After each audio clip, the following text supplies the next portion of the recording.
Olá, eu sou Lucila Almeida, sou professora, escritora, formadora de professores e também uma pessoa que tenta manter viva a menina que tem dentro dela.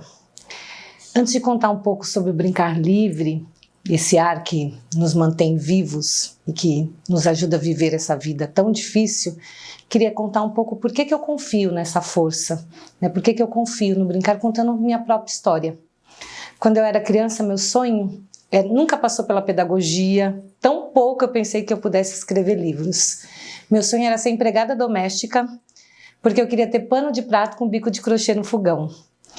E porque também essa era a única referência que eu tinha de uma mulher independente, mais independente do dinheiro de um homem. A vida me trouxe outros destinos, com todo o carinho que eu tenho pelas empregadas domésticas e por todas essas pessoas, a vida me trouxe outros destinos. Aos 14 anos, eu estava tomando banho no tanque, quando o pessoal da comunidade que eu morava foi me chamar para trabalhar, não sei, numa organização não governamental. E daí eu começo a encontrar outros caminhos, eu me torno, vou pesquisando, vou entendendo um pouco desse trabalho e acabo me tornando coordenadora deste SEI, dessa creche. Trabalho lá durante algum tempo, entendendo um pouco as infâncias e me formando, entendendo um pouco os pequenos, mas de lá eu saio para trabalhar como professora em escolas de alto padrão. E quando eu digo alto padrão, é alto padrão mesmo, são pessoas que falavam de coisas que normalmente eu não dizia. E esse foi um período que eu quis me saber, porque eu não conseguia me ver falando dos assuntos e das viagens dessas pessoas, mas também não me via mais nos assuntos de churrasco de laje, em que as pessoas geralmente falavam só de violência, de assassinatos e de mortes. E ao tentar me saber, comecei a pensar. Minha mãe é do Ceará, meu pai do Piauí, se conheceram em Tocantins e vieram para São Paulo. Pensar sobre isso me ajudou a pensar como é que isso eu poderia levar para as crianças, pelo brincar. E foi escrevendo sobre o brincar dos meus pais, sobre esse brincar que sai do seu lugar e que se envolve em outra cidade, que eu comecei a me salvar, a me entender.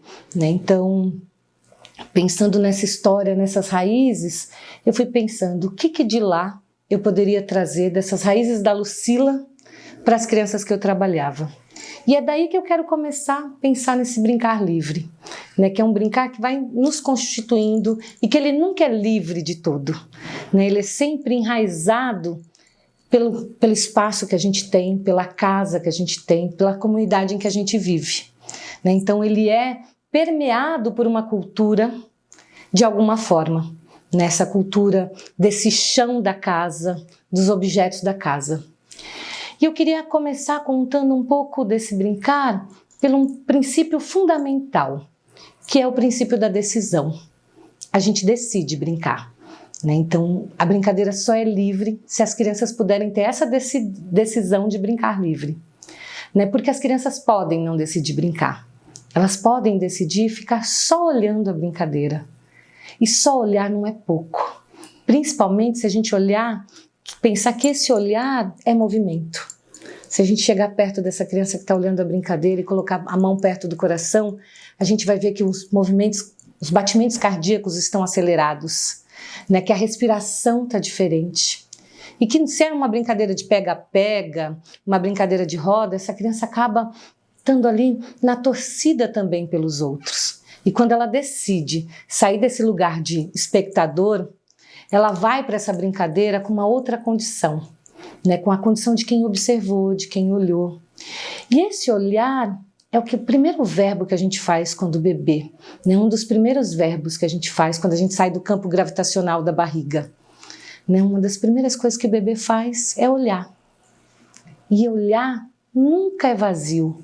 Eu olho a luz que está batendo na janela, as paredes do berço. Eu olho porque eu me atento à pisada da minha mãe que chegou no quarto. Ou eu olho porque eu escuto um som de um objeto caindo. Então é esse olhar que vai sustentar a nossa atenção para o resto da vida. Então olhar nunca é vazio, a gente brinca olhando. A gente brinca olhando. Outro dia eu estava numa creche E eu comecei a pensar nas crianças andando de um espaço para o outro, né? Quanta coisa é carregada desse olhar, né? Eles olham e pensam nesse trajeto da sala para o parque, da sala para o refeitório.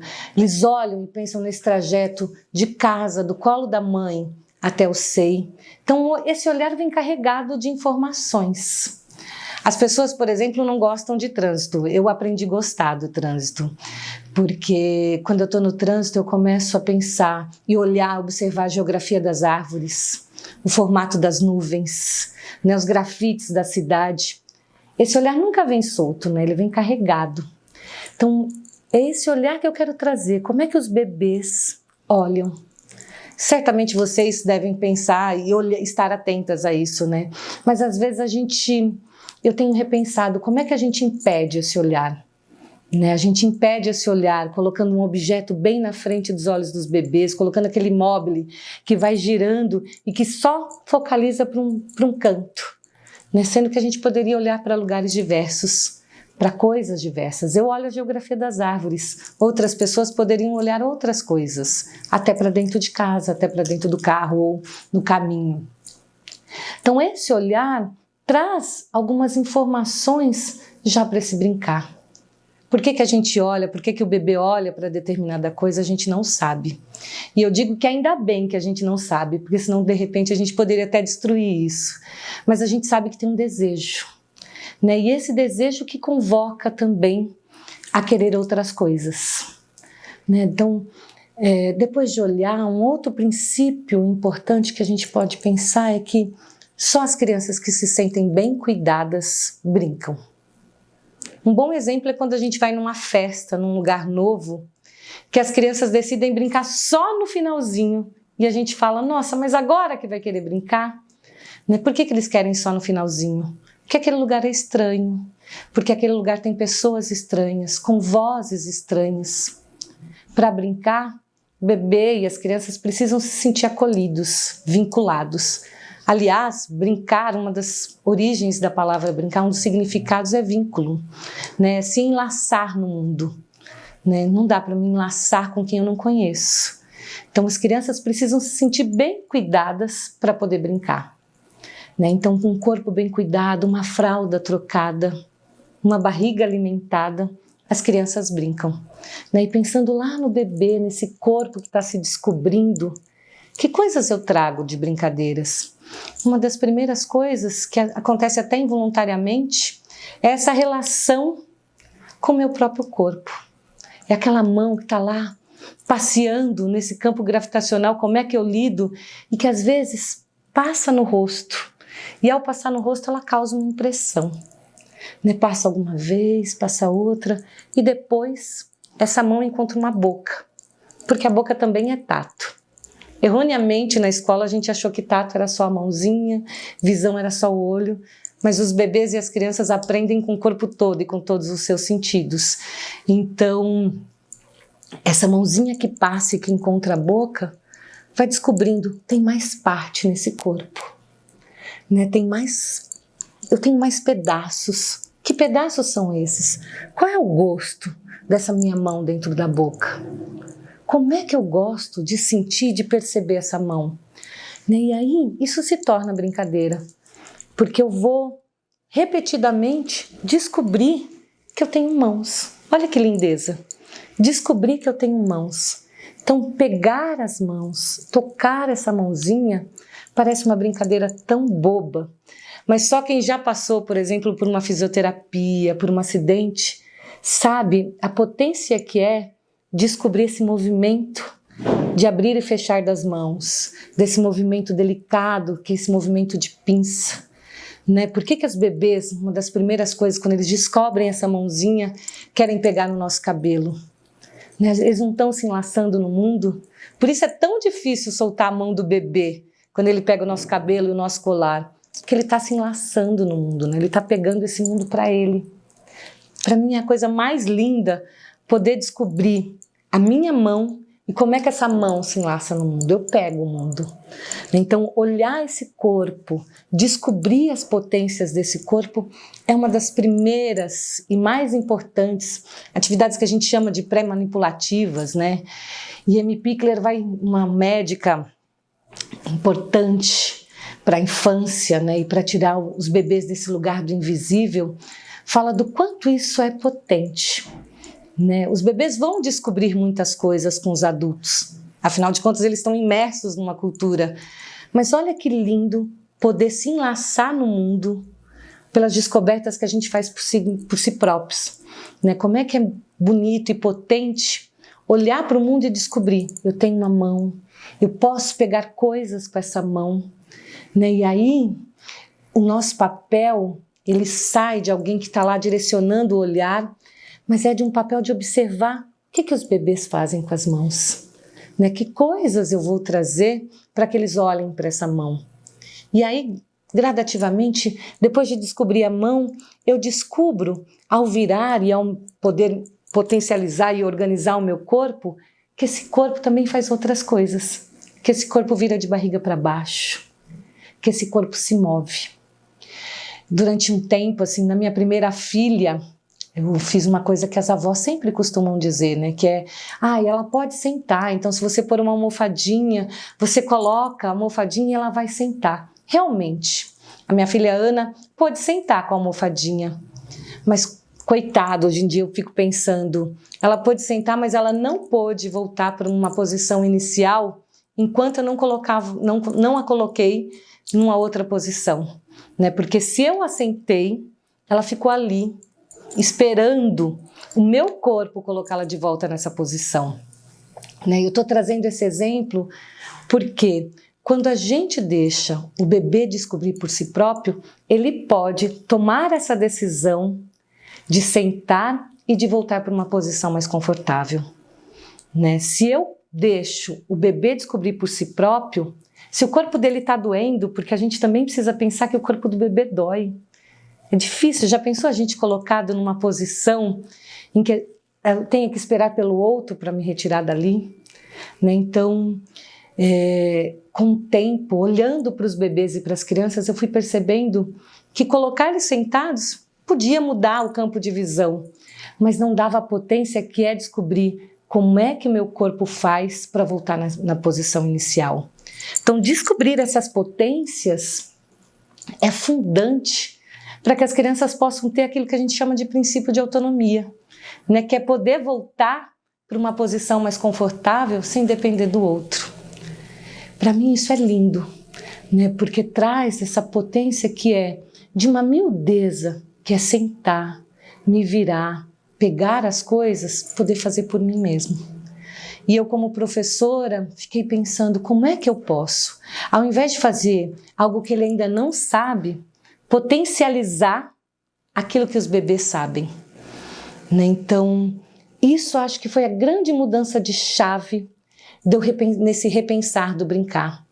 Né? Como é que eu potencializo esse jeito de olhar, esse jeito de pegar nas coisas, de descobrir a mão, de descobrir o corpo, para poder fazer esse bebê se ajustar nesse mundo. Né? Uma das coisas que eu fico pensando é a dificuldade que é se pôr em pé. Eu estou lá dentro da barriga, pequenininho, quentinho, me movimentando, lá eu chupo o dedo, lá eu faço muitas coisas, mas quando eu saio, eu tenho que lidar com o campo gravitacional, né? Eu tenho que lidar com força, com equilíbrio. Como é que eu posso pensar nesse chão firme, né, para esse bebê, para que ele possa se equilibrar, se colocar de pé no mundo? Então, eu passei a repensar naquilo que era tão simples e tão óbvio, né, como aquelas, não sei se vocês já viram, aquelas rampas de espuma, aqueles degraus de espuma em que a gente pensa, né, aquele tatame de EVA que a gente pensa, né, como é que eu vou ter um mundo mais confortável para o bebê, para que ele não se machuque, mas trazendo todos esses utensílios, eu acabo dificultando aquilo que já é difícil, né, que é se pôr em pé. Então, imagine a gente tentando se equilibrar e subindo um degrau de espuma. Quando eu deixo um degrau de espuma para as crianças, eu estou dificultando ao invés de facilitar, né? O chão é duro, mas a gente precisa de terra firme, né? Porque é a terra firme que vai também nos dar essa força de equilíbrio, né? Então, repensar esses espaços para ajudar os bebês a brincarem com o seu corpo foi um dos caminhos que eu pensei que podiam ser fundantes para esse brincar livre, né? Como é que eu cuido desse chão? Como é que eu cuido desse espaço? Trazendo coisas que são simples, que é como é que o bebê vai se ajustar para poder cair. Porque cair também é importante. Quando eu caio, né, quando um bebê cai, ele vai descobrindo coisas óbvias, que é poder pôr a mão para se apoiar, né? Ele vai se firmando, ele vai se ajustando e vai descobrindo essa potência que é o corpo, né? Como é que esse corpo funciona num chão de areia, num chão de terra, num piso frio. Olha quanto eu vou trazendo a possibilidade de temperaturas. E aí eu gosto de pensar que a vida começa no chão, né? Para poder reconhecer esse corpo, nada melhor do que um chão, né? De poder estar no chão por uma questão de segurança, né? Como minha mãe dizia, se cair do chão não passa, né? Então eu diminuo esse impacto da queda, mas eu também dou essa potência que é poder pisar em terra firme, né? Pisar em terra firme traz como é que eu trago esse mundo de uma maneira consistente, né? Como é que eu posso lidar com esse mundo que é real, né? Então olhar para esse corpo é poder pensar nesses desafios. E aí eu vou pensando nas crianças quando vão crescendo e que já descobriram como é que se equilibram, como é que se equilibram com a fralda, como é que se equilibram, né, e se ajustando, sentar, levantar. Depois elas querem descobrir que outras coisas eu faço com esse corpo. Como é que eu faço para pegar algo que está lá no alto? Então eu posso me esticar. Como é que eu faço para me esconder debaixo de uma mesa? Então eu posso me encolher. Né? Quando criança, eu me lembro de quando eu ia visitar meus parentes em Tocantins, de passar, por exemplo, de ter que ajustar meu corpo para passar no arame farpado. Como é que eu ajusto meu corpo para passar no arame farpado? Eu preciso conhecer meu corpo, né? Lidar com isso que aqui no Ocidente a gente lida tão pouco, que é com essa estrutura do corpo para poder passar nos lugares. A gente se ajusta para pegar uma carona. A gente se ajusta para encaixar o nosso corpo num banco, né? Isso tudo a gente leva lá dos pequenininhos, de como é que a gente descobre e olha para o nosso corpo. Então, quando as crianças começam a querer subir, né, e descer dos lugares, ao invés da gente olhar para essa pedagogia do não, desce daí menino, sai daí que você vai se machucar, como é que a gente pode olhar uma pedagogia do sim? Né? O que eles estão querendo descobrir? Que coisas eu faço com esse corpo? Agora que eu já ajusto o meu corpo neste mundo, eu quero descobrir que outras coisas eu posso fazer. Como é que eu posso pular? Como é que eu posso andar? Como é que eu posso esticar? Até para me abaixar, eu posso pensar em me abaixar e me rastejar de diferentes jeitos.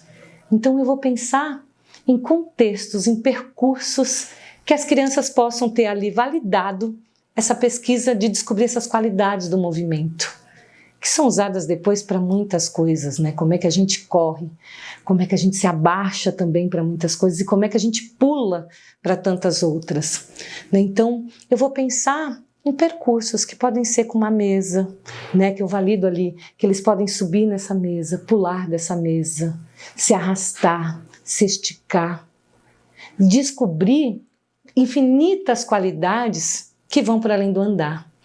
Né? Socialmente a gente fica muito mais preocupado se está andando, se não está andando, mas o nosso corpo consegue muito mais do que andar, né? O nosso corpo consegue dançar, brincar, se divertir. Então como é que eu olho para o brincar livre? Deixando esse corpo solto, né? Deixando esse corpo reconhecer que ele é potente, que ele consegue muitas coisas quando eu ajusto mente e corpo, porque as crianças estão pensando o tempo inteiro, né? Mas elas pensam na ação, né? Elas pensam com o corpo todo.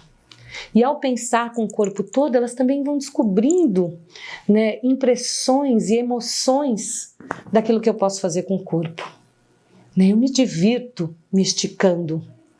Eu posso ficar mais sensível e sereno, me abaixando, me encolhendo.